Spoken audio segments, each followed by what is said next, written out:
The other day I found a folder of files with videos from over 12 years ago, with some magic ideas I had at that time. For example, here, you can see my baby face. I had fractured my finger. I couldn't do card magic and came up with this using a small ring. Obviously the handling can be improved, but the ring completely disappears.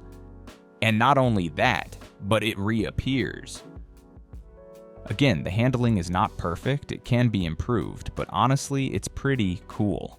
Not only that, but 4 years ago, Shin Lim released a video alongside Alan Simonov about an effect that uses the same technique as I did in the previous video. Obviously, he took it to the next level, improved the handling, but it allows you to make all sorts of objects disappear and reappear. And it was exactly the same method and the same idea. What happened is that I forgot, and Alain obviously did not. And like this, many ideas have been lost in history. Some I have been able to recover because I found this not long ago. For example, cardistry with a notebook, which had never occurred to me. I didn't even remember that it had been thought of. Or not just that, but this here, where you show a pack of Typex, which is for when you've made a writing mistake, a small coin, and bam, the little coin is inside. It goes inside the Typex, or even one that I think has a lot of potential, which in fact I'm going to give to you because I'm going to explain it, but I never got to develop it.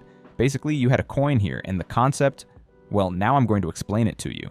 Let's see, first of all, it's not the best handling in the world, it's a handling that needs improvement, obviously, but the coin disappears without sleeves or anything. And now it reappears. I know it is quite obvious now, but I think this idea has a lot of potential. There is the coin. Basically, the concept is as follows. Sure, you've done it sometime. Let's see if I have a coin. Look, I always have little coins here. The usual thing of making objects disappear by letting them fall into your lap, that is, down here. It's an excellent method because at any moment you pretend to grab the coin, you make it disappear. Spectacular.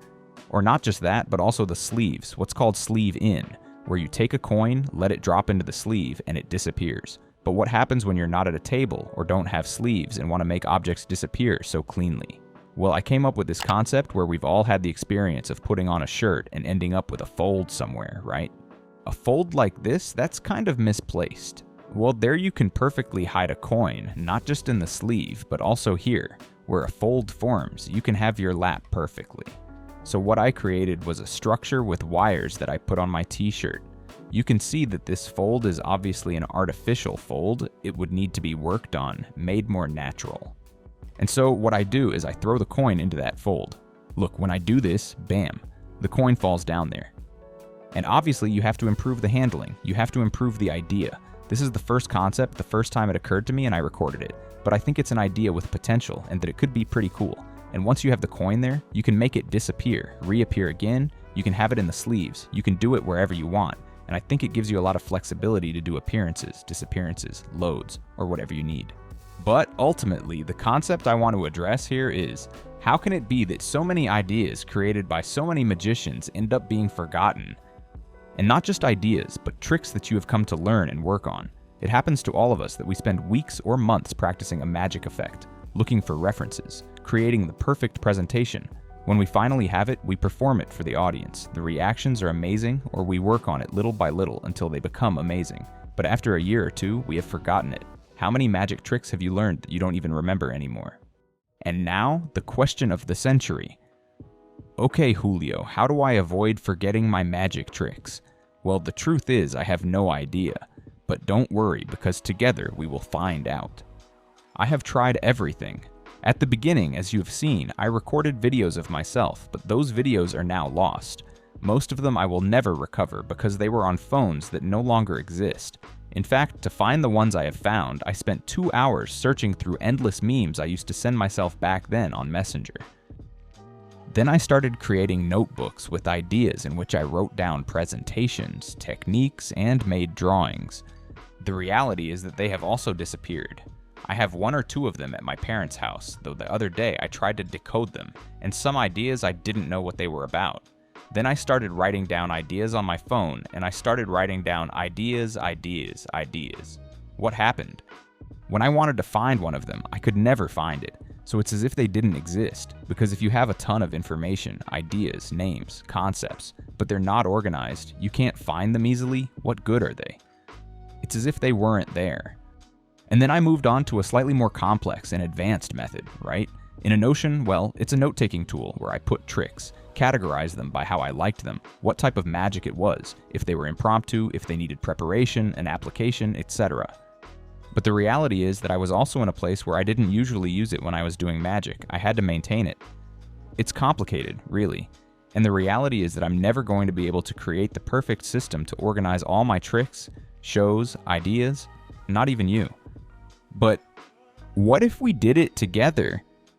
If everyone watching this video agreed to create the perfect system to organize all your magic tricks, presentation ideas, the gimmicks you know how to make, the ideas you're creating, and be able to do it all in playlists like the ones on Spotify to organize your magic shows, those ideas you're practicing right now, the ones you want to learn in the future.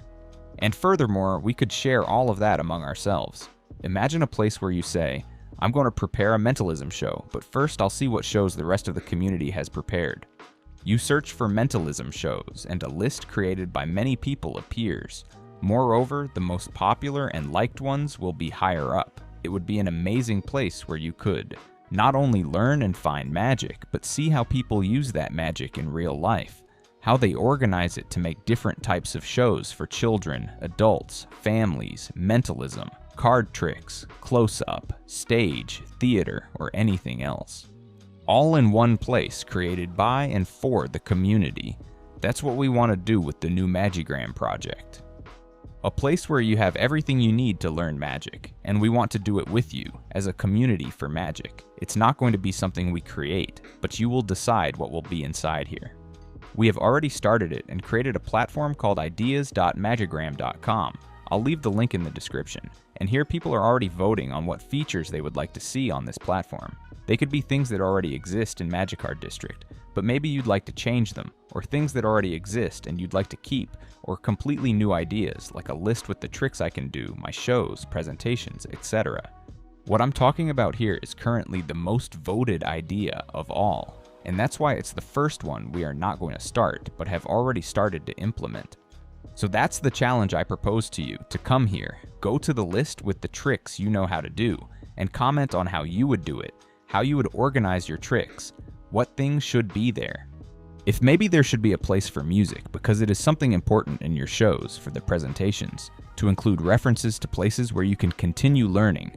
Imagine that you learned a trick from a class at the Magikarp District School, from a magic book, a publication from our community, wherever, that you can quickly go to that reference to find more information, that you can share it with others or keep it private. That is also important. We will do all this with your ideas. The most voted ones will be the ones that come true.